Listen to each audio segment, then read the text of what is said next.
Welcome, one and all. Just because the names change doesn't mean the girl doesn't cry in the beginning still. It is the Josh Potter Show. How are you? Thank you for joining us.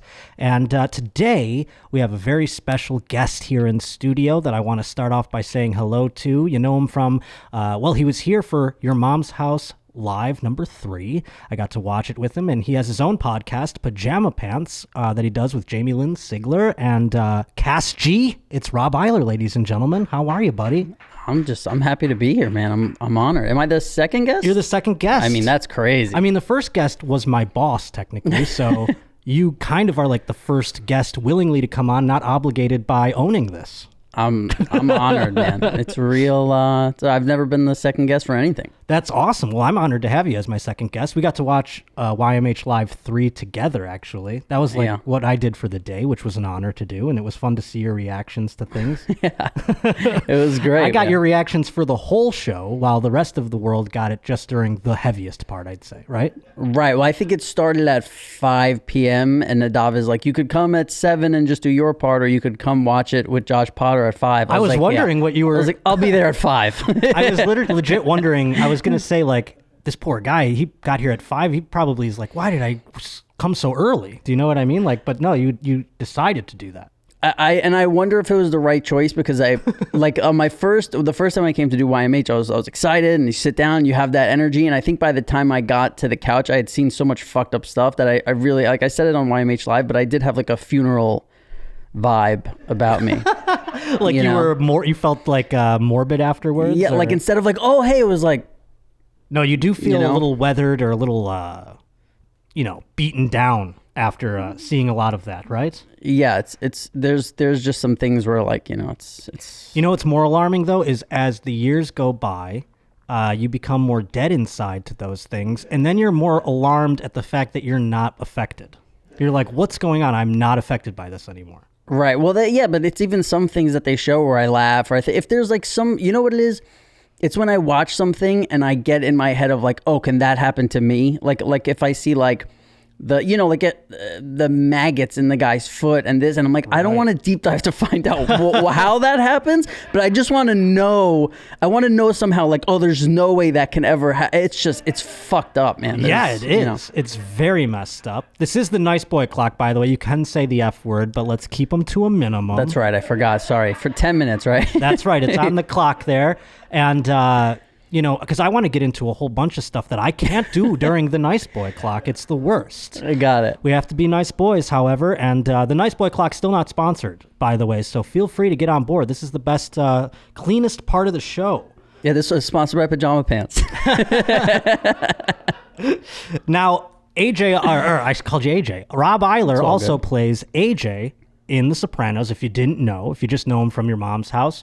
Because, listen, I'm not going to lie. I'm a millennial. We're the same age, I believe. 35. You were born in 85? I was born in 86, so I'm slightly younger. But I was January 86, so, like, not by much. But I was your age when you were on the show.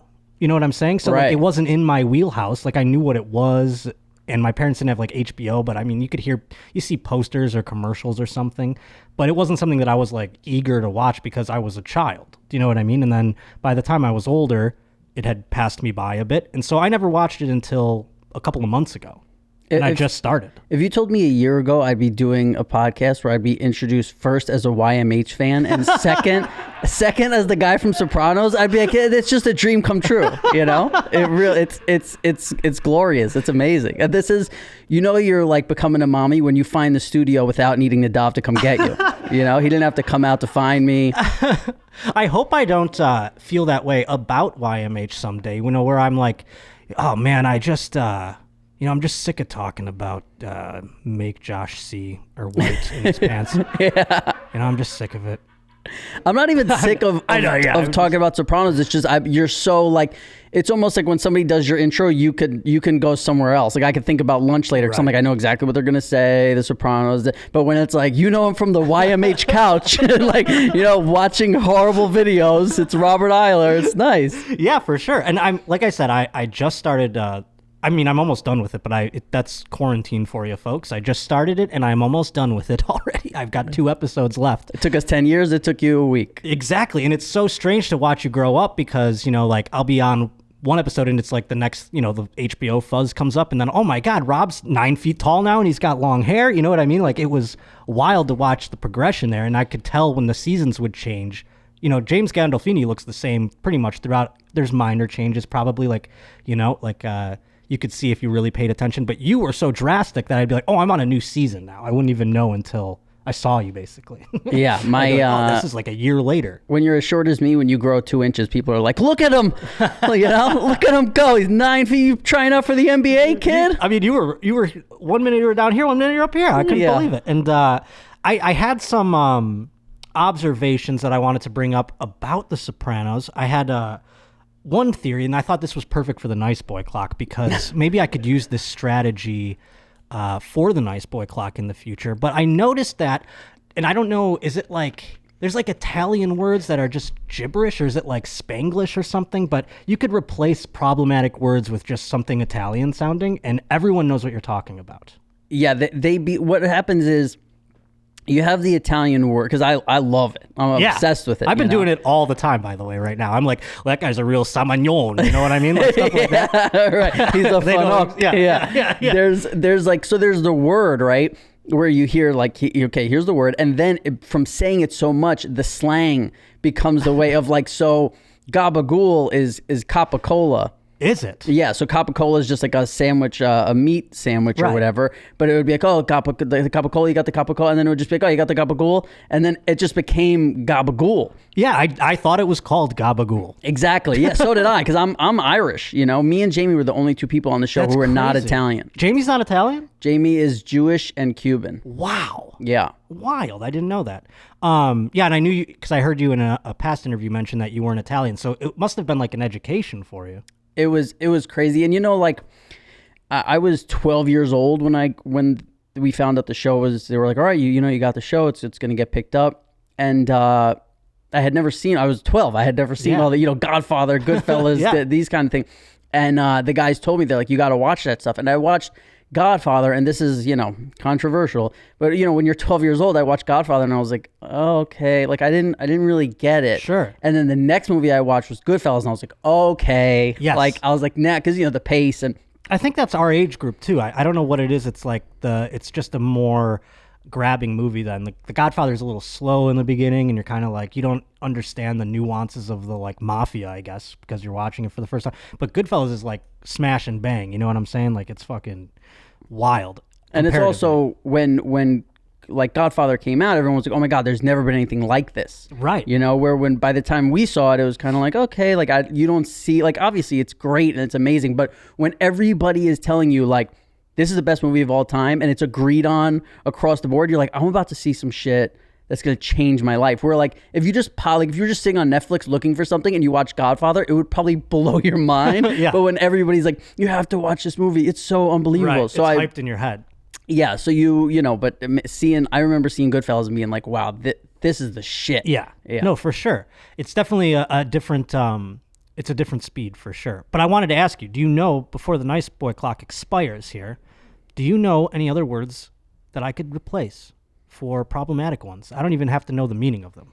I'll just put them in. Just give me sounds. You should say Fanuc. Fanuc, I knew that one. Yeah, this guy's a real Fanuc. I've been making up my own that kind of go along the Fanuc line, if you know what I'm saying. I was going like a fagooz or whatever. You know what I was doing my own. For sure. They all work, right? Yeah, that's the move. I like that. You should. Yeah, I like and then that. The one I actually looked. This could be the fagooz clock. Yeah, exactly. Yeah. Well, the one that we got to sit here for 10 minutes and be a couple of fagoozes? Yeah. I got to be a real Samayon. Yeah. That one I actually looked up. I heard him say it, and I knew exactly what he was talking about. But then I go, I have to know what this means literally. And what it was, it's like I spelled it phonetically in my phone. I wrote Samayon. I forget what I wrote. with an S, like totally spelling it wrong. And then it brings it up and it's actually like, did you mean? And it had the proper one and it means like a cream-filled pastry or something like that. And I'm like, oh yeah, that's 100%. I got it right. See, I don't even know that one. Yeah, I just looked at, I mean, I heard, the big storyline for me was the Vito storyline in Sopranos that I was like obsessed with. Right. Because it was so fascinating. It could have just done a show about a gay guy in the mafia and I would have been obsessed with it. It's like fascinating. And I heard all the different, because they used it to describe him, but it was initially before you knew one way or another if he was gay or not. And so I go, is he calling him gay there? And I looked it up and I go, yup. Yeah, right, yeah. Cream-filled pastry? Yeah. He's calling him gay. And it's so great too, because it's like the reason why they're so great is because like this table's wobbly and you could be like, oh, Vito's a real Samognone. Yeah. But then like the table's wobbly and you're like, oh, this fucking Samognone, you know, like it fits so well into everything. And people, like you said, all over the place. People know exactly what you're talking about. You're like, yeah, Right. That table's been a Samognone for a while, but it doesn't raise any flags. It's like, it doesn't go like, whoa, like some of them, if you say like some of them, they're like, oh boy. Yeah, nobody's getting canceled for standing outside of a pork store and saying Samognone. Yeah, exactly. The other, I had two other little conspiracies about the show that I wanted to run by you and see if I'm on the right path here. Coca-Cola had to be a sponsor, right?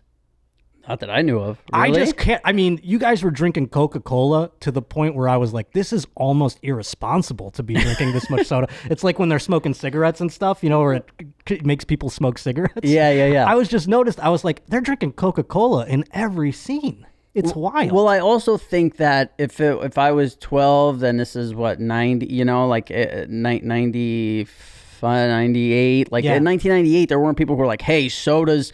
Well, like there was like one mom in my school where it was like the kid was not allowed to drink soda, and you're like, what? Like, that's true. It was like the one family who didn't have a TV too. Right. You're I like, drank these soda people. all the time out of the bottle in the fridge, like a psychopath. Like when I was a child. Yeah. Now it's like parents don't even keep it in the house. Yeah, growing up, it was like there was just always soda. Like, and nobody was ever like, you only get one soda. Like, it was just unlimited soda. And then I stopped drinking soda like, 7 years ago, and I just haven't had a soda. Yeah, me neither. I mean, I drink Red Bull, but I don't drink like, we call it pop back in Buffalo, which I try to shed in my Buffalo accent. But we call it soda too. I call it soda, but I don't drink it anymore at all. But I noticed in the first season, it was just like references to Coke all the time. And maybe because, again, I was binge watching it. So it was just like, you need another Coke, AJ? Or like, Tony's going in his mom's fridge and getting a Coke. Like, they referenced it. So I wasn't sure if it was like a season one advertise. Look at it, it's behind you.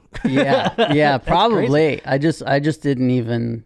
I mean, shows were doing that back then, so I wasn't sure. And I just was like, did I just pick up on that? Because I've been watching it so much. And the other thing that I picked up on, and I don't know if you have any insight to this, I feel like every strip club scene has Family Affair by Mary J. Blige playing. Really? Yeah. I know. You know in what? the background. So I was there. When people always tell me like, you need to watch the show. I've never seen the show. So I would be there for. You're just hitting me with this. I never realized this. I would be there for all the read-throughs, so I know what happened in the show the whole time. Yeah. But what you never found out is I never knew what music was played on the show. Sure. Ever, because if you're not there, if you don't watch it, right? And I never did a scene. Oh, actually, I did one scene where there were like strippers around. Dude, that was crazy. I just watched that like this morning. Right, I forgot about that. And what happens is, so my friend, who is a good friend of mine now, his name is Joe Perino, and we're in the back of like the strip club, I guess. Like it's my first time where I'm there, right? And they're like, okay, so what we're going to do is we're going to pan by you guys, and you should just be, dancing with a girl, getting a lap dance. Or I think I was supposed to be like a little uncomfortable or whatever. And so my friend Joe goes to this, he's with this porn star, Gina Lynn. You know Gina Lynn? So we're talking, and Gina Lynn was fucking awesome, man. She was so cool, which I think Pull up Gina Lynn. We're out of the nice boy clock. Let's go. Yeah, Let's we could finally say, make Josh come. I think it actually bit her on the ass how cool she was, because we were hanging out with her and her husband was there, and my friend goes to her, he goes, do you mind if in the scene I suck on your breasts? And she was like, oh, totally, like, yeah, go ahead. So when the fucking camera comes by, he was just like sucking on her. I mean, it was pretty cool. That shit is hilarious. Yeah, I just noticed though, in every, like, I feel like I heard it multiple times because I kept going like, what is, I know that song. And I kept hearing it. I was like, let's get it percolated. Dance on me. Don't need no hater. I'm like hearing it all the time when they're in this. Like, just the beat of it. They're like, bing, bong, Come on, bing, everybody, bing. make Josh come. Josh's balls are getting full tonight. They're gonna make him feel alright. Hell yeah. Keep it going, baby. Oh, shit. I did want to do, before we move on from the Soprano situation, because it will lead into our Queef of the week this week. The Soprano situation. The situation. I keep doing that too. I keep saying that. By the way, a situation. One thing education. I never missed a fucking episode of was Jersey Shore, man. That's hilarious. Oh my god, it was so fucking good. I watched all the Jersey Shores myself. It was like the one reality show that I would go to my cousin's house and we'd like make dinner and watch it. Yeah, it was just because, and it did obviously get shitty eventually, because what happens is, they become stars. Right, they become stars, and then they get aware of like, oh, maybe I shouldn't say this on camera. Where in the beginning, they're just going for it. Man, it was so good. It was a great show. I mean, the situation. That's why you brought that. I was like, wait a minute. Oh yeah, I said situation. But it's kind of along the lines of that veto plot line, because I read this article in Pride magazine. Don't ask me why I was perusing Pride, but the Italian mafia is cool with gay guys now. What do you mean they're cool with them? Well, it's like, don't ask, don't tell. always wanted to join the Italian mob, but felt left out because they didn't accept gays. Well, maybe it's your time to shine. An anti-mafia investigator in Italy is dishing on how the mob is reportedly finally allowing gay men to hang out and do crime with them. The mafia have evolved along with society, says the investigator, who told the Times of London. He even says the son of one of the prominent family is living life as a drag queen named Lady Godiva. This is a far cry from when the mob used to kill any members they believed to be gay. We saw what happened to Vito, obviously, but I just thought that was... I didn't. But I thought Tony, in the show, Tony was, he was kind of like, who cares if he's sucking a dick? You know what I mean? So it was like, he's making me money. Who cares if he's sucking a dick? And that was like, he was like progressive. And I thought that was very interesting, especially for the early 2000s, you know? Yeah. We were in a different time. So it was kind of like edgy at that time. You know what I mean? It wasn't like super woke or whatever. It was kind of like, whoa, like controversial. But I found this article, it's from 2019, and I was like, it makes sense that the mafia would kind of progress with society. You know what I mean? They don't seem like the evil that they seemed back in the day. You know what I mean? Because then we had Al-Qaeda and terrorism, and now we have coronavirus, and we're fighting each other. You know what I'm saying? Like, yeah. It just doesn't, the mafia just seems like, let them go, like, who cares? And now that they let gay people in, I feel like we'll have some allies for the mafia. Well, I think we softened up people's opinions a little bit too, right? You're like, oh, look, did they like gay people? What if as long as you're making money, it won't kill you. What if the Sopranos was responsible for the mafia, like, changing their opinions on gay people? That'd be wild. If they looked at the situation, you could make a difference in one gay mafioso's life. That's what we were aiming for, I think. Well, one place that they don't really accept gay people, kind of like the mafia used to be. The mafia used to, like I said. Oh, my volume's not on. Guy's fucking me. Murder. All right. Yeah, no, there's a guy in Hungary who is this week's Queef of the Week, by the way. Do you see him on the screen now? This man is an anti-gay Hungarian politician. Have you seen this story? He had to resign after being caught by the police fleeing a 25-man orgy. There's an odd man out there. That's what I was saying. Yeah, you want to do strictly 24, 30? You need even numbers for an orgy. I was going to bring that point up. Who's the 25th guy? I mean, he's just a jizz mop guy. Yeah, he's like, I'll be over here, guys, whenever you need a pipe. Yeah. But this guy is definitely... Queef of the Week. Oh, boy, that was Christina. And I feel like I should say not our Christina, a different one, listener Christina. But yes, this man is a member of the European Parliament representing Hungarian Prime Minister Viktor Orban's Fidesz party. I don't know what that shit is. I'm not... What are you, stupid? Yeah, I am stupid. He had to resign from this position in Brussels after he was caught leaving the 25-man orgy. I wanted to see if it got into what... I mean, he was jumping out of a window, but it's like, did he have cum in his beard? Where was the cum? Yeah, that's what I want to know. Was he naked when he was jumping out of the window? You know what's crazy too is you think like a 25-man orgy, like in your head you're like, God, that's so much cum, but really it's just like a cupful. I mean, yeah, cum is. It's definitely not a lot. Yeah, I mean, like when you really like, I wonder how much it would be. It's definitely like. Well, how many we got? How many guys we got here? About 6. Let's figure it out. We had a video one time on Dr. Dre After Dark where a woman filled an ice tray of cum. And I was like, how many loads is that? That's like, it's almost like 2 loads, I would imagine, per cube. To fill up a whole cube, you know what I mean? You could. She probably dilutes. Maybe, yes. But wouldn't that kill the jizz? Wouldn't that kill the little babies in there? I don't know. Nadav, does it? What happens? I don't even know you could freeze. Why are you asking? Why would I know? I'm just kidding. Come on, man. Yeah, there's no fun. I thought there would be fun, salacial sort of detail in this story, but there's not. It's just the fact that he's a hypocrite. But I wanted some real details. It's like the man had TMJ because he was, sucking 24 other dicks. Stuff like that. But they didn't talk about that. They interviewed him, and he was like, they knew it was me, but I didn't have ID on me, probably because he didn't have pants on. Yeah. So that ruined it. But yes, he is this week's Queef of the Week. And thank you, by the way. I don't know if you are aware, Rob, but we had so many women send us queefs last week. I missed last week's, but I've heard the queefs before that. We've got so many. I mean, it's just this one again. Christina was a good one. Annie decided to highlight it. Queef of the Week. And that concludes our Queef of the Week segment. I like that. It's like a tired queef. Yeah, it's a little slow one, like a little because we're dealing with a serious story with that man being such an anti-gay man, and then he was doing this in the back. What do you think that? How do you live with that? I wonder. I mean, like, do you think it's more of like he knows he's a fraud, or like he has to look himself in the mirror and he's like, fuck, this sucks, but he's doing it to just kind of stay alive? Or is it the other way around where he's like, so he is anti-gay and he hates himself, so self-loathing that he still like has to do these extreme sort of sex acts? You know what I mean? I mean, if you're self-loathing, I can't imagine being like, let's get 24 dudes in the room. Like if you're self-loathing, I kind of picture like you're doing it with one dude in a hotel, hoping not to be seen. Where like if you're, I think it just has to be a whole facade.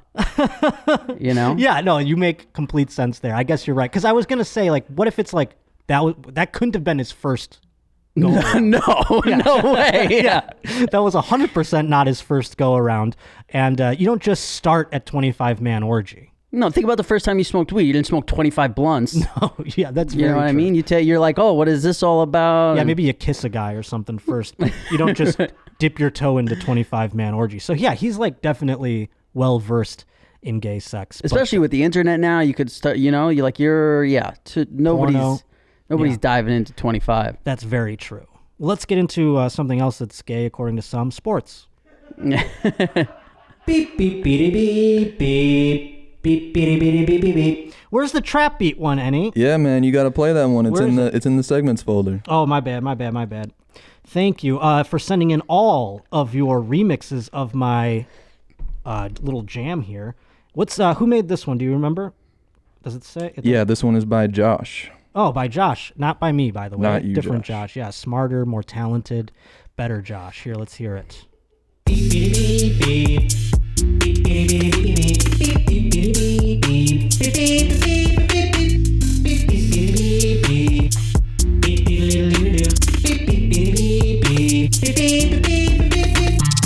Ooh, Eddie was all about that one, and I am too. That's great. Wonderful It's rare job. the second is better than the original, but I think... No, I mean, they're all better than the original. That was great. What they've done, yeah. The original is dog shit. No, but when you did the YMH intro song with just your... That was legendary. I mean, I can't believe people enjoyed that, to be honest with you. Oh, it was incredible. I was like, this is going to be dumb. I thought it was just going to be stupid and silly, but people really ran with it. So I was like, well, good. You're just encouraging me to be lazy still, and I'm going to do that for everything now.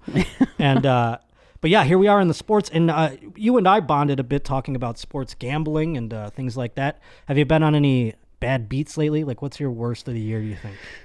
Do you have one in the top of your head? I just had my worst happen to me. You know what's interesting? I've been gambling forever. Like I remember I don't even know how old I was, and I remember filling out parlay cards with my grandpa. Like I'd be making it up at 6 years old, like 7 years, and I remember being like, I like the Dolphins, and picking my teams, and I remember the first time I put a bet in with my grandfather.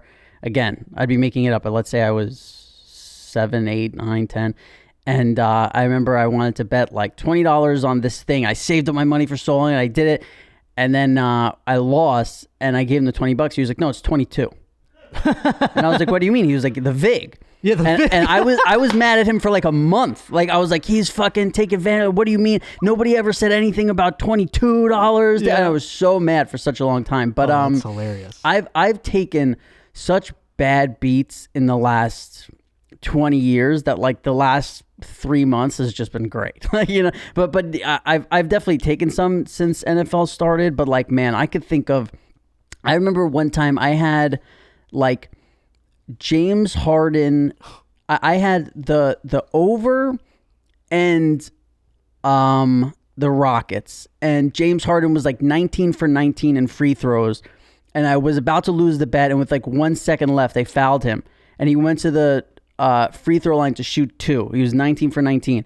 If he hits 1, I push. If he hits both, if he hits 1, I push. If he hits 2, I win. And somehow he missed both. And I think there was actually like, it might have been a technical where like there wasn't even anyone standing on the side. And I was like, but there's like, you try and remember the times you're on the other side of it too.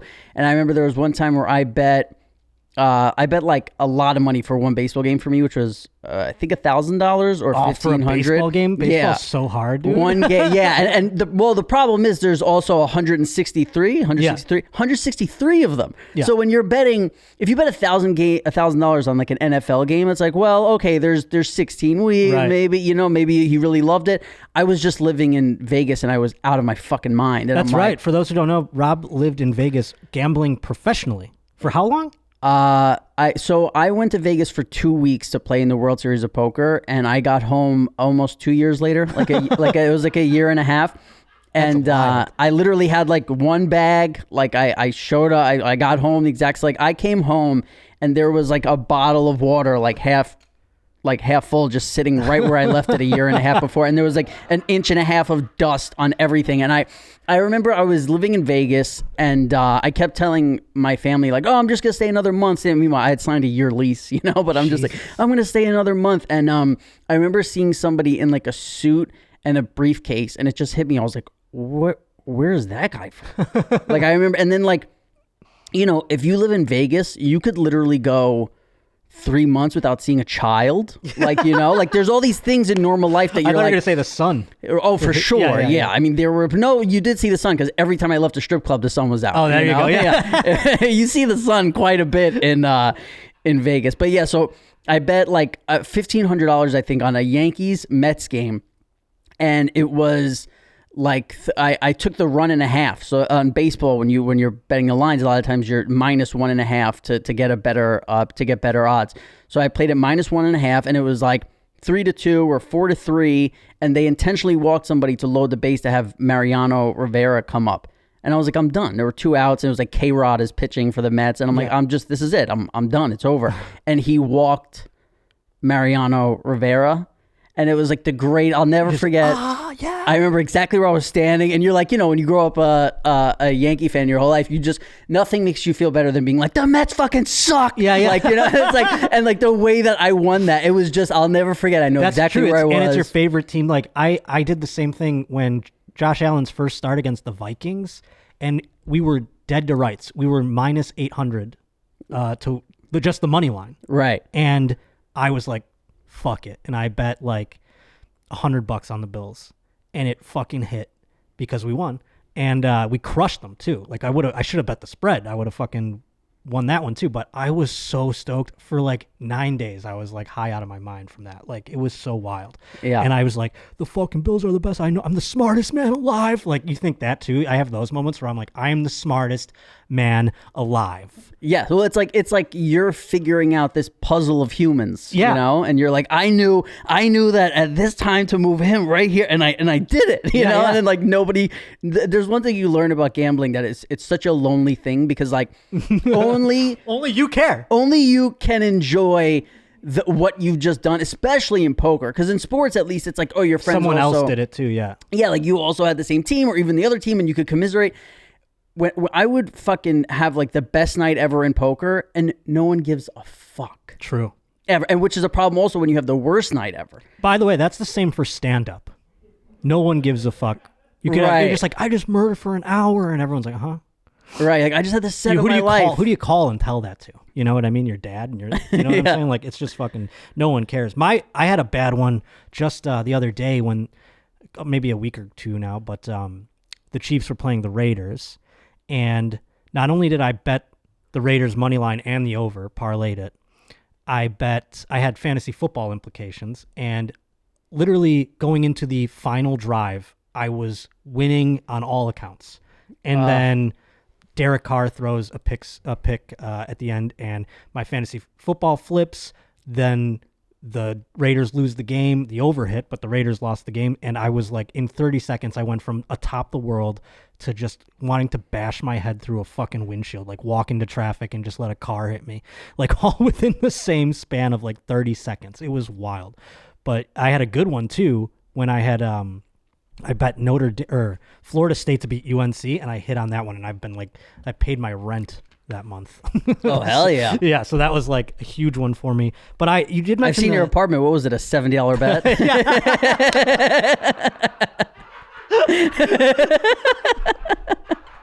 Exactly. It was precisely that. Oh, shit. But you said living in Vegas like hardened your heart. And you said the Yankees were your favorite team. Did you have teams that Vegas murdered for you? Like your love for? No, it just murdered being a fan of and like totally. What were you a fan of before that happened, though? So I was, like Michael Jordan, the Bulls. I just always had a thing where I was like, oh man, I fucking love, you love the Bull. I loved Dan Marino and the Dolphins, and it was always like, oh, I'm there for the Dolphins. Like, and it was, you grew up in New York, and everybody loves the Jets and rivalry, and I'd always be on the other side at the bar and whatever. There's so many Dolphins fans in like New York that rebelled. I think it's because when they were growing up, kids like those colors. And when they see them, they're like, those are cool. And then, maybe they hate their dad or something who likes the Jets. Yeah, but I noticed a lot of New York City, Connecticut kids, Dolphins fans. But then you would think the same thing about Dallas Cowboys too, right? Because of the Giants. But there's not a lot of... No, there's not a lot of crossover there. Yeah. But I noticed, I'm not from New York City. I'm from Buffalo, obviously. But and there's Yankee fans in Buffalo. But I always noticed in New York City, it was like, if you're a Yankee fan, you typically are then Giants fan. Right, Mets and Jets. Yeah. Why is that, do you think? Like, and what puts that into you? Do you know what I mean? Like, some people love to lose.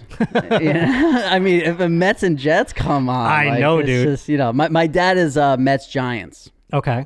So he's got some weird. of the... Yeah. A little bit of yin, a little bit of yang. Yeah, but it's Buffalo sports were used to losing all the time, too, so I get the Mets-Jets thing. Like, you're just a masochist. You know what I mean? Yeah. And you feel like you earn it more when you're a perennial loser. Oh, for sure. When you get it, But I just didn't know if there was like a particular region in New York, a borough perhaps, that dictates these sort of boundaries. No, I mean, Queens is generally Mets fans. Okay. And then the Bronx, Manhattan probably leans... The Bronx definitely, because that's where the stadium is, and Queens, same thing. But Manhattan, I'd probably say there's more Yankee fans. But in general, it's just, again, I probably live in a bubble because I'm a Yankee fan. So it just seems like you gravitate more Who's your towards... favorite current Yankee? Dude, like you said, Vegas ruined. Yeah. I mean, you got to go with probably like Brett Gardner because he's been around for so long or whatever. But like when I went to Vegas, I was such a like fan of teams and it just made it all go away because you see it as a weakness, and when you want to be like a professional gambler, you want to take away all those weaknesses, all those things that make you not be, it's like, man, I only fucking bet on that team because it was I only bet on that game because it was the Yankee. Right. You want to get rid of all that. So you want to plug all your leaks. Like when I was a poker player, I became obsessed with it, of just like, you want to get better and you want to be the best. And I would put in, people would see the tables I was playing at, which is like you buy in for $500 at like the peak of Sopranos. And they'd be like, why are you sitting at this table? But then I'm like, because I love being here. I love doing it. I want to get good. Like I'm not, a lot of celebrities who play, not that I'm a fucking celebrity, but I had some, I'd say you were in the celebrity. A little bit of fame. Mm-hmm. And a lot of people who play poker like that they do it like once a month or whatever, so they play bigger, they gamble, they don't care because they're like, Right. oh, I'm away from my kids and my wife and this.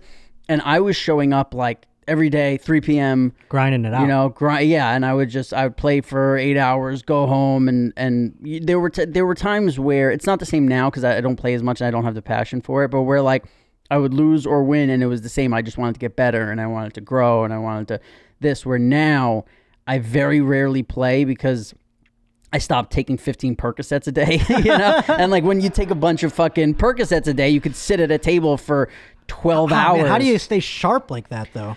I would be like indifferent to my hands, I feel like, if I was on Percocets. Do you know what I'm saying? I'd be like, I'm going to take a risk here. You know what I'm saying? It would dull me to the point where I would make mistakes. Well, for me, it was kind of like riding a bike, you know? It's like if you're riding a bicycle and then you take, and also when you're taking 15 Percocets every day, it's not a big deal. Yeah. So people think like, oh my God, you know, like if I took 15 Percocets, I would die. And I'm like, well, yeah, because you didn't take 14. Exactly. You know what I mean? Or 13. I built it all the way up. Yeah. 3 a day to 4 a day to 5. And then all of a sudden you're taking 15 and you don't even know. Right. The only reason you know is because you're like, man, I'm meeting that guy behind the casino a lot more lately than I was, because I would keep my, like, I guess intentionally keep my Percocets in a bottle where like you couldn't see through it. Right. So I would never know like, Where oh, you this were is at. how many I'm taking or this. I would just always like grab a handful, put them in that like secret pocket and just... When I used to be a bit of a pill guy, I was always doing the old to see where I was at.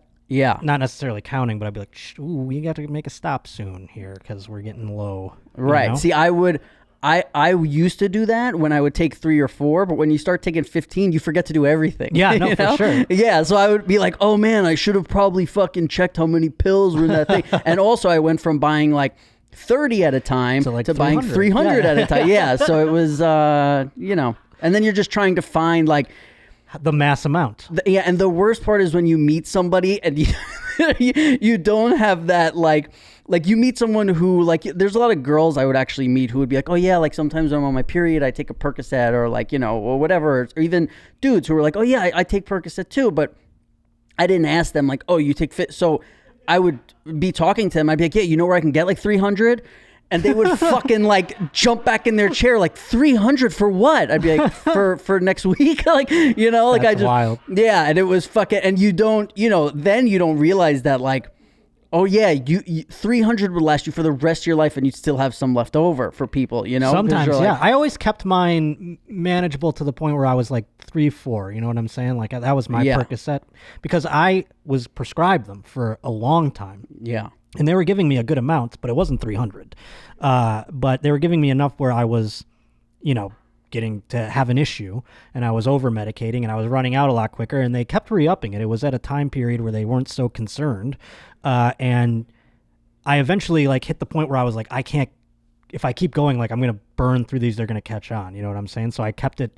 I was like, and plus I didn't want, I liked feeling high. I didn't want it to ruin that part of it. You know what I mean? yeah. And so I knew, I'm like, if I take a lot of them, it's just going to make me have to take more. And so I just kind of managed it. I guess that means I'm not an addict. I don't know what that means, but I still, I mean, if you put one out there, I can't lie to you and say I wouldn't be like, ooh, you know what I Sure, mean? dude. I have dreams like every Yeah, other night exactly. that I'm taking them. Yeah, it's just like, and in my dream, I always reach in my pocket and I have a Percocet, and I'm like, just this one time. Yeah, like, yeah. You know? I know. Yeah, it's fucking. Oh my god, it's. But you made poker like your job, is what you're saying, and I can understand functioning on drugs and doing your job. You know what I mean? And when you were like playing in underground games and stuff like that, did you ever come across that Craig Carton dude? Did you ever play a game with him? Because like I can imagine you crossing paths with him at some point, right? No. In like Atlantic City, no? Never I saw wasn't him. sure. Yeah, I mean, because I just watched that documentary recently about him on HBO, and he was like taking helicopters to Atlantic City at night and then coming back and doing his radio show in the morning. And Really? yeah, it's a great documentary. If you're a gambler, you'd very much enjoy it. What is it on? Would you watch It's on it? HBO. Oh hell yeah! I forget what the name of it is. Can you type in Craig Carton HBO documentary and we can give it a little plugger-rooney? Because it's actually fantastic. He's if you don't know who Craig Carton is, he was on Boomer and Carton on WFAN in New York, big sports station, the one with Mike and the Mad Dog and Mike Francesa and all that. And they were the biggest morning show in America. And this guy was gambling, and it all started when Boomer kind of basically, what's the word, like enabled him, I suppose, because on the air they had a thing where he was like, I can turn your 10 grand into 20 grand. Did you ever hear that? I've heard, like, I wasn't a listener, but I remember when all the shit went down, it was like, It was huge. yeah, it was crazy. And it made him, according to this documentary, it made him go like, I can do this as like to make. So he was like taking investors on, and they were basically supplying him the cash to go to Atlantic City, and then he would come back and give them like double their money and get to keep whatever else he made. So he was doing that for a while, and eventually he started doing like a shell game with the investors' money where it was like it was supposed to go to other things, and he was using it to gamble. Yeah. And then that's where he got in trouble and had to go to prison. But now he's back out and he's back here. Oh, it's called Wild Card: The Downfall of a Radio Loudmouth. It sounds amazing. Yeah, it's fantastic. It's a great documentary. You should check it out. What happened with me was like, as soon as, so when I stopped doing Sopranos, I was like, oh, give me 6 months where I don't want to talk about any, like, my manager, I was like, I don't want to do any auditions, I don't want to do anything. And that 6 months turned into like 10 years, however long, longer than that. But I think what it was for me was like, I just fucking hated show business. Like, it's not hear that. like you would meet, and luckily most people on Sopranos did. So when we were in that crew, I was like, oh, I love this. I love what we're doing. And then when you had to get out of that and you realize it's like this business thing where it's like, well, hey, what do you have to like sell yourself? And I'm like, oh, this is fucking disgusting. Right. Like, I hated it. And then at one point I got arrested, and you saw like how people just turned on you in the media, and they were they were treating me like such a fucking piece of garbage. Like, I got arrested and I had a marijuana bowl on me and like a gram of weed, and it was like Soprano star smoking crack in the and I was like, what? Like, you can, and I have 5 younger siblings, and I'm like, they're seeing this Smoking on the fucking crack? Yeah, and I'm like on the cover of the paper in handcuffs, and it's like Robert Iler smoking crack and this, and like all making up shit with just out of nowhere. That's wild. Like, where you were just like, wait, this. I can this understand never how that would happened. soil you on wanting to put yourself out there then. Yeah, you know? so I went to Vegas basically wanting to prove that like I didn't need show business. Right, You know, yeah, like sure. I was like, fuck this. Like, I want to be able to know that I am, because of how I grew up. Like, I grew up super, I moved into a building where I was thinking about it. Like, I think the greatest show for you would be if you could do a show, like a daily show of what was going on in my building every day growing up, because it was fucking wild. Like, there was a dude who was, mentally challenged for, I don't know what he had or whatever. This was back in, 1993, where it was like, oh, it wasn't like, so like, oh, he has this disorder with a little bit of this. Like, it was just like, oh, he's a wacko, he's crazy. And people there was a laundry room in the building on the second floor, and you had to start sitting with your laundry and watching your laundry, because if you left your laundry, he would take a shit. He would open up the washer, shit in it, close it so your clothes kept going, and then you would take out your clean clothes and they would just be covered in shit. Oh my God. What if he wasn't TikToked in any way, and he was just like a guy who pretended to be so he could shit on all the clothes? Yeah. Well, then he was Like, why didn't they get rid of him at that point? then he was in an improv team with half my building. Because it was a lot of that. But I'm saying, like, if you're of sound mind and body and things, and you're shitting on people's clothes, they don't just go like, all right, it's on you to watch your clothes. You know what I'm saying? They go, we're going to remove this person from the situation, Yeah. But now they're like, no, you need to watch the clothes because he's...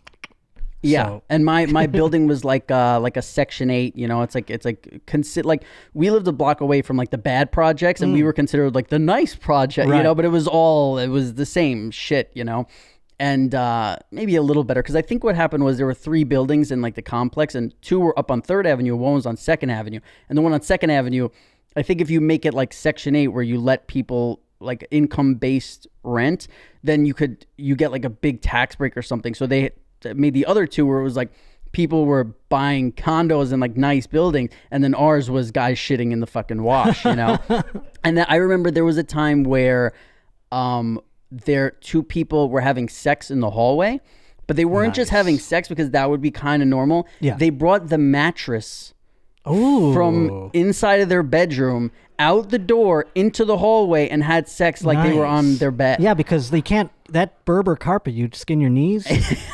Can't have it. Yeah. Got to bring the bed out there. Like, why are we gonna fuck on the floor like animals? Yeah. So I was raised like that. So in my head, I didn't go like, okay, I made this amount of money on Sopranos. This is what I need to live. It was more like, hey, dude, if I could make $10 an hour, I'm fucking killing it. Right. Because that's what all my friends were making. So I was like, if I could I just wanted to go to Vegas and prove like I didn't fucking need show business. Do you know what's wild? I when I started radio, I was 16.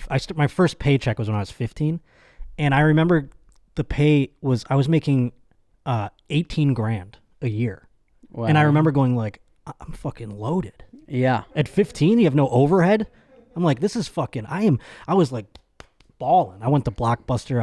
I'm just gonna leave it out. I don't care. You know what I mean? I'm not gonna take rewinding it back. shit. Yeah, I was fucking. I thought I was balling, and obviously that went away very quickly as I grew up, and my friends started having real jobs that wasn't like minimum wage based and stuff like that.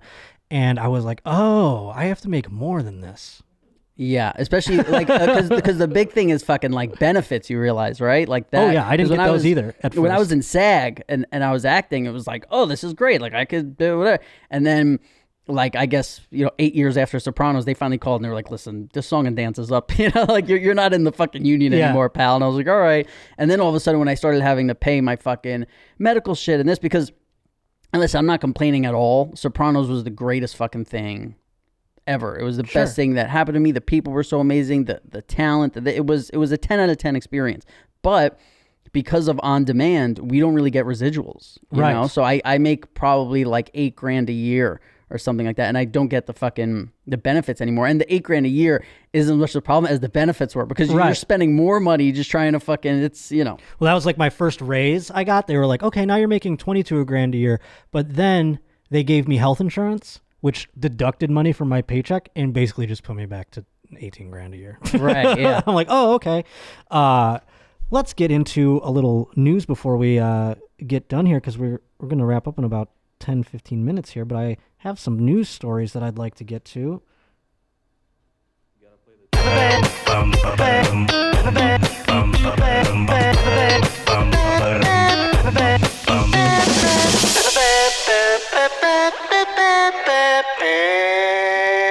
Time to get serious with the news. Ooh, and a queef. It is time to get serious with the news, as a matter of fact. That actually was Christina P. Yeah. But it is, we have to get serious. It is a fact, because we have a story about... murder.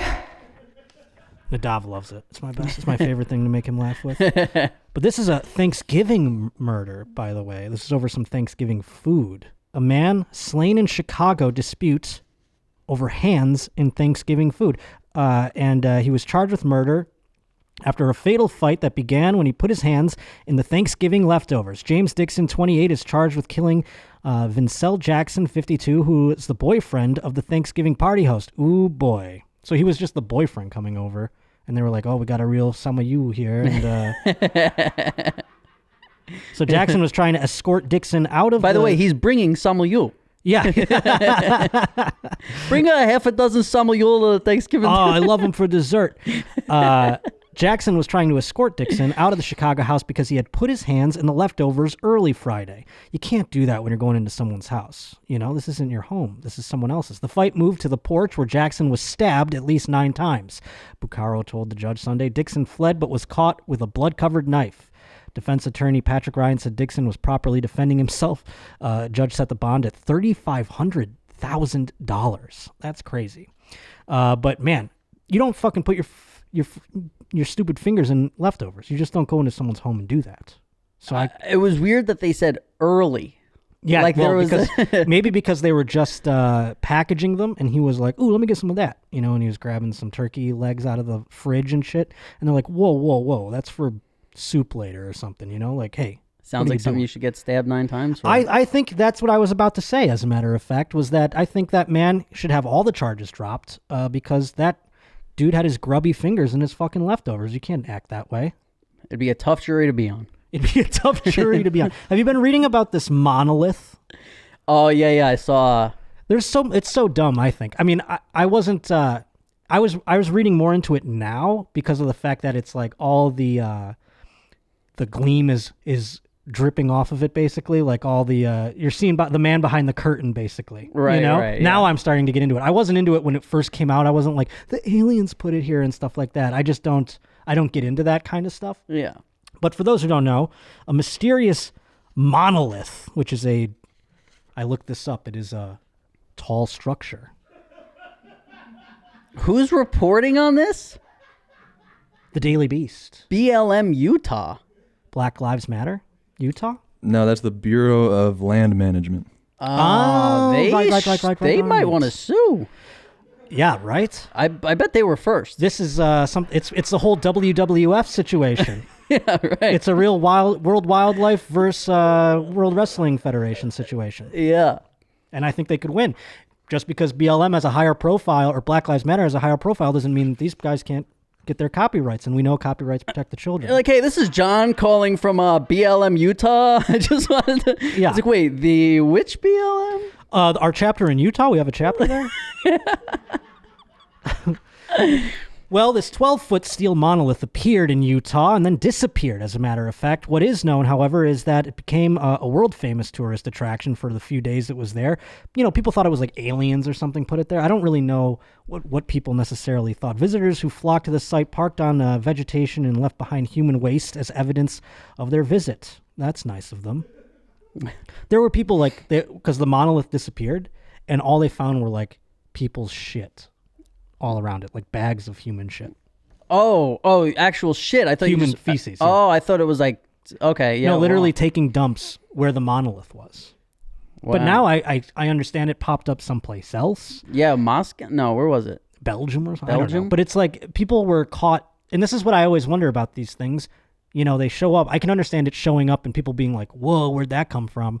But once it becomes a pop culture phenomenon and it's in the zeitgeist, there's eyes on it all the time. So there was footage of like 4 dudes dismantling it.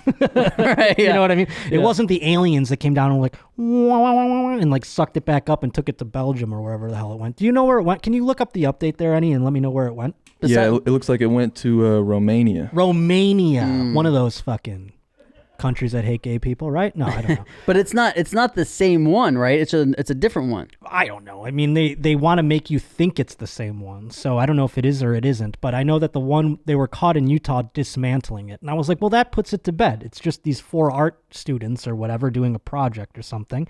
Maybe like they're going to end up making a documentary out of it or something. I don't know. But once that happens... Who's like the biggest loser out of all the people, right? So you got the people who...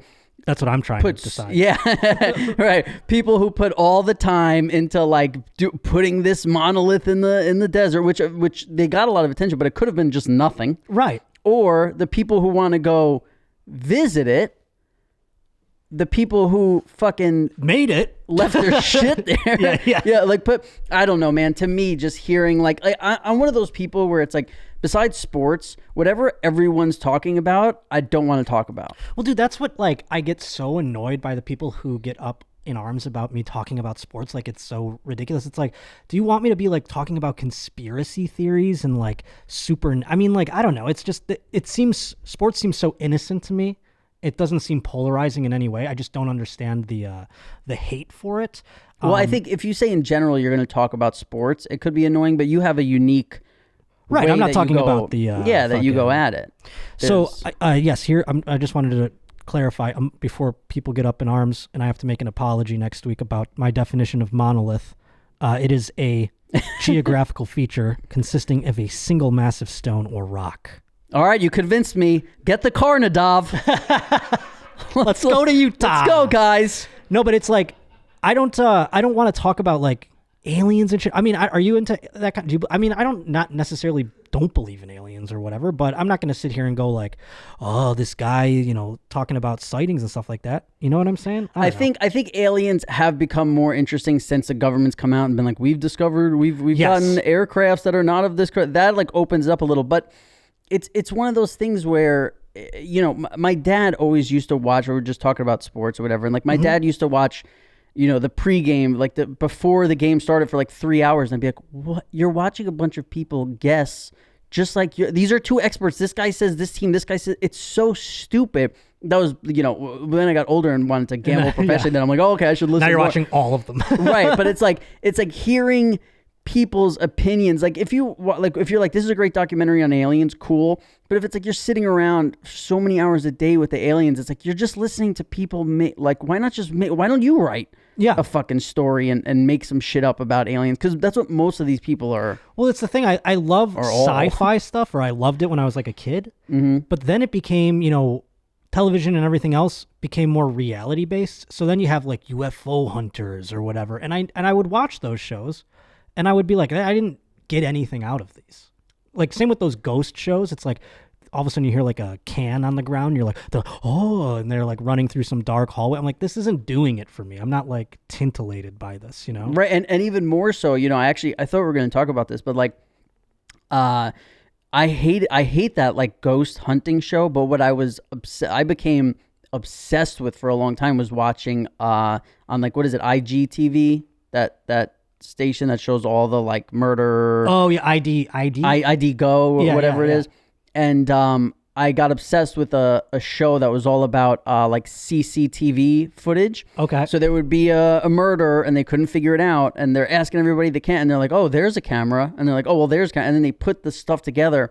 And I remember, I'm obviously an addict and I fucking dive into things. I remember when I first found it, I watched 40 episodes in like 5 days or whatever, and I remember getting into caught on camera. I think, is that the one? Now it'd be about Ring doorbells. Yeah, right. And there's and I remember literally like getting into fucking an Uber with like an open knife in my like hoodie pocket because I had watched nothing but 40 hours of this in a row, and I'm like, I honestly thought everyone was gonna fucking kill me, and I realized I'm like, I now give myself like 3 hours a week where I could watch like murder shit and allow myself, but now I can't get into an Uber without like looking behind me, making sure there's nobody in the trunk. Oh, no, I get in the back. Yeah.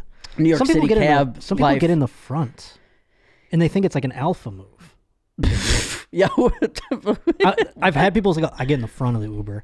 I'm like, whoa, that's fucking ballsy. I don't know. I wouldn't want to do that. Yeah, I want less room. When Uber first came to Buffalo, I got one, and it was a pickup truck, and I had to sit next to him in a pickup truck. I had the same thing happen to me. It was California. So weird. Yeah, I remember, and I was like, "This is very strange." It just felt like random dude was just driving me to work that day. Especially being from New York City, I was like, "I've only seen this in movies. Like, I've never seen a fucking pickup truck with no seats in the back of my whole life." Oh, that's true. Oh my dude, there's so many things that growing up in New York City. You don't drive, do you? I have a license, but I don't like to drive. I used to drive a lot. I had a fucking. Dude, how much time do we have? I had a day where I was in Vegas, and my friend's like, "Yo, you want to go to California? We can stay at my friend's house, like 3 nights. We'll party there, whatever." I'm like, "Yeah, sure." I get there. I end up staying there. He leaves, and there was a night where I did so much Molly, like, and just fucking drinking and partying and like insane. I sleep for 3 hours. I wake up, and my fucking phone goes off, and it was like, "Hey, we're here." And I was like, where? My friends were like, we're in Vegas. Remember we told you we're coming to Vegas? And I was like, oh my God. Like some of my best friends were coming to Vegas, and I was partying so hard that I just spaced it. Like, that's I was hilarious. Like, so I now I'm like, oh my God. So I have my friend drive me to fucking rent a car. I rent a car and I start driving back to Vegas from LA. And as the sun goes down and there's like one fucking truck in front of me for like an hour, and all of a sudden I see a sign that was like Death Valley, I just had a fucking panic attack. Oh wow. Doing like 80 miles an hour on the fucking freeway or highway, whatever the fuck.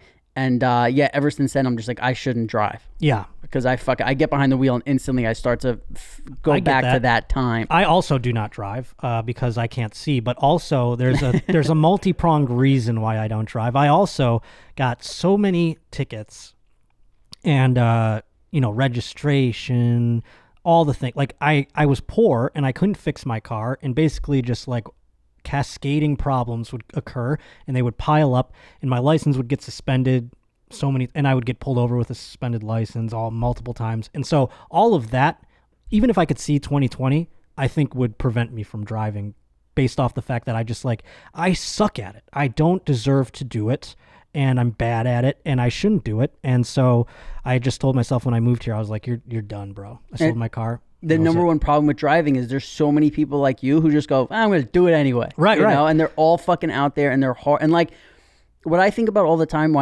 another reason I don't drive when I'm behind the wheel, because there have been times like when we did this first, when I did the first YMH, it was like Corona time and I was like, I don't know if I want to get in an Uber yet. So I rented a car and like I drove here. That's how much of a fucking fan. I was like, fuck it, I'm renting a car and whatever. And I forget what I was going to say about. Oh, no, but what I think that freaks me out is like, by the way, like Christina's TikToks. Right. You know what those people all do when they're done making their TikTok? They get in their car and drive away. Oh, sure. You know, like the dumbest people you've ever met, they all have like 1,000-pound vehicles flying at 70 fucking miles an hour. That's what really, I mean, like, I guess, I don't know, I'm exposing what a friggin' R word I am here, but I swear to God, dude, I see people and I go, how does that person own a car? And I was incapable of it. I don't deserve to own a car. I didn't do the things to properly take care of it. I didn't understand how they worked. I was like, oh, you have to put oil in it? Weird. I didn't, you know what I mean? Like, I had no idea. So my cars would like explode or something would happen. And I was going through cars real quick and stuff. And like, I was buying lemons because I just needed another car. I bought a car on a credit card. Wow. Yeah. I was a fucking idiot with cars. Set me back probably 30 years financially and like legally. Like I almost couldn't move here. I told Tom, I'm like, I have to get some things cleaned up before I move. And thank the Lord, I was on a radio show with a gentleman who was friends with a very high profile attorney in the city.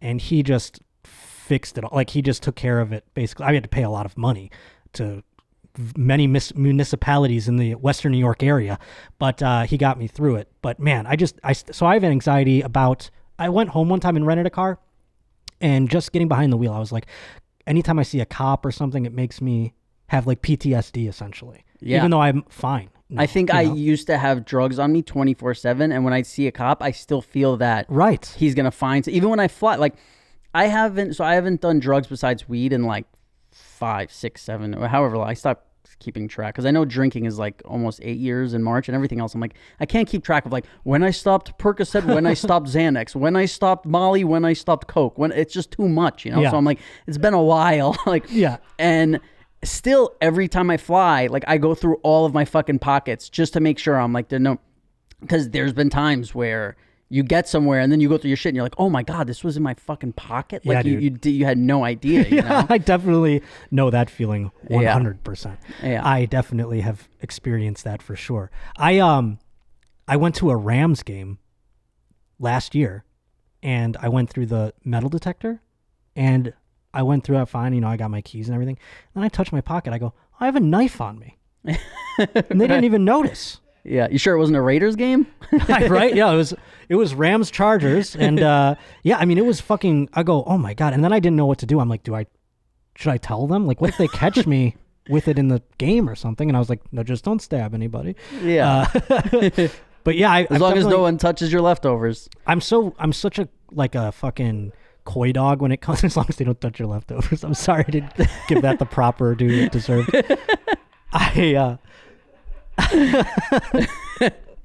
I fly though with weed pretty indiscriminately. I'm not gonna lie, because at LAX, they're like, if we find it, you can have it. We don't care. They really have a rule like that way.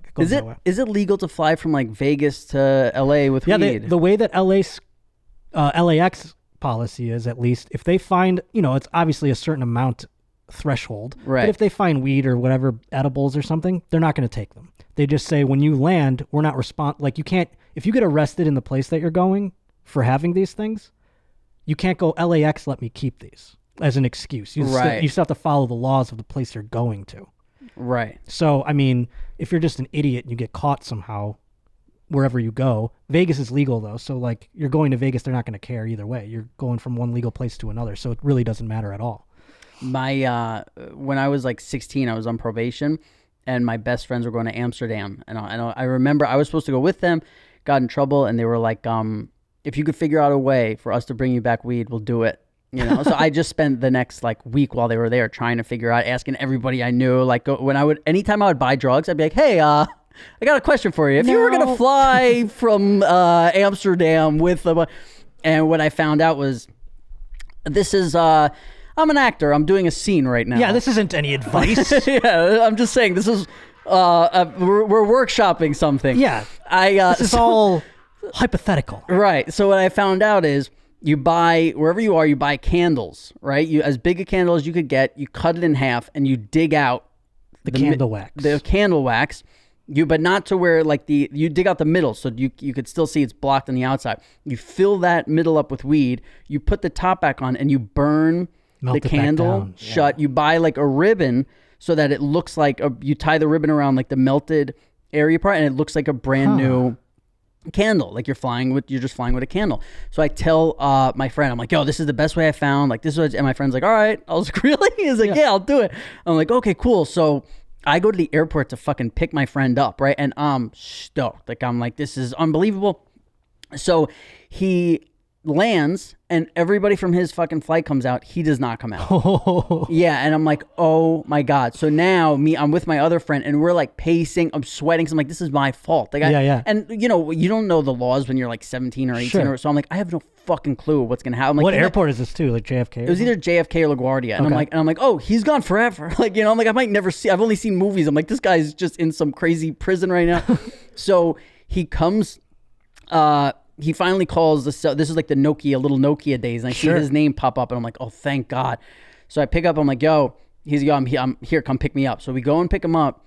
It turns out he left a cigarette pack with a joint in it in one of his pockets. And I don't know if like a dog alerted to the thing or whatever, but they knew it was in there, searched through his whole stuff. And the dude was like, yo, he's like, my heart, when they pulled out the candle, he's like, I thought it was gonna explode through my chest. He's like, I almost fainted. He's like, I thought I was done.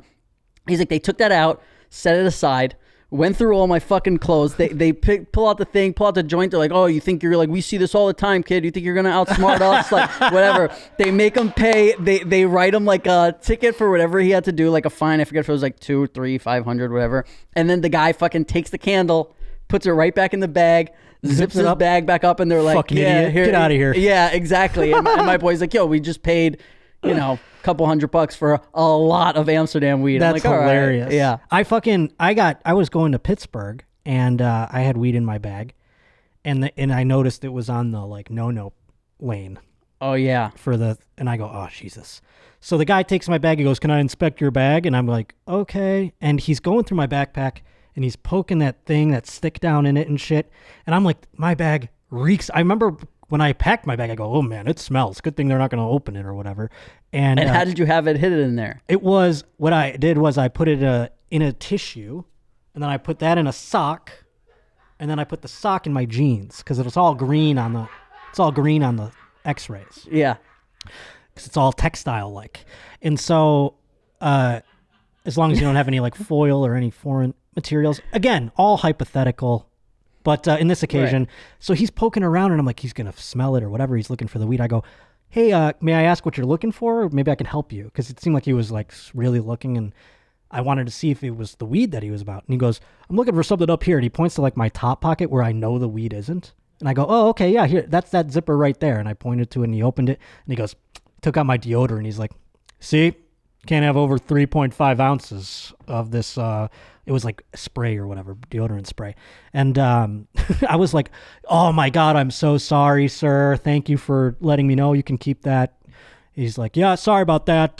Just can't have liquids over 3.5 ounces. And I get my backpack and I immediately go to the bathroom and puke my guts out because I was like about to shit my fucking pants. Yeah. Well, that's great. Now that we're both going to get fingered. Yep. Anyhow, the next well, this time we show's go to the canceled. fucking airport. Yeah. This show's also canceled for many reasons. But before we go, Rob, why don't you give some plugs if you have anything that you want to mention about Pajama Pants or anything else? Yeah, just Pajama Pants Podcast. We love it. Fun. Pajama Pants Podcast on Instagram, wherever you get your YouTube, wherever you get your podcast. And thanks for having me, man. I feel like I was like, everybody's like, oh, you're a mommy now. And I was like, but I'm not, because I haven't been in this part of the studio. So I was going to just get some random chick pregnant so that Christina P would have me on where my mom's at. I thought you were going to say for Dr. Drew. Right. Yeah, well, believe me, I'm qualified to go on Dr. Drew. Yeah. But yeah, so I'm just, thanks for having me, man. It was great. Dude, thank you so much for doing it. Big fan, and I'm, I became a fan because you are a mommy, so that's also very serendipitous in that way. As far as my plugs go, I don't have any dates to look forward to until March 21st, and that is at the West Palm Beach Improv.